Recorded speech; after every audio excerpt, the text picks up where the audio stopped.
মাননীয় প্রধান উপদেষ্টার সাথে সাক্ষাতের জন্য এখানে এসেছিলাম।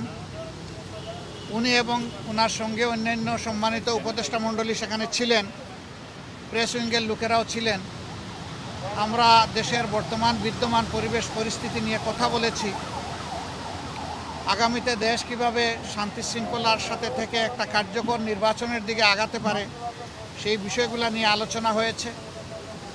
এবং দেশ আমাদের সবার, জাতি ধর্ম দলমত নির্বিশেষে সবাই মিলেমিশে জাতীয় ঐক্য কীভাবে আরও সিমেন্টেড করা যায়, প্রশাসনে আরও কীভাবে গতি আনা যায়, এই সমস্ত বিষয় নিয়ে আলোচনা হয়েছে।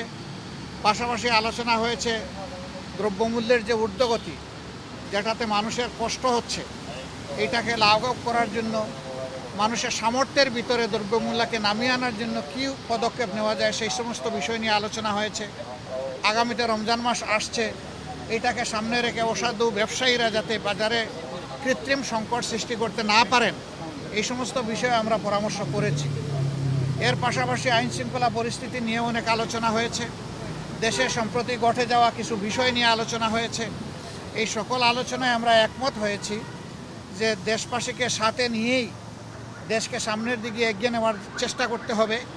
আর দেশের স্বার্থবিরোধী কর্মকাণ্ডে যারাই জড়িত থাকবে তাদেরকে অবশ্যই আইনের আওতায় আনতে হবে।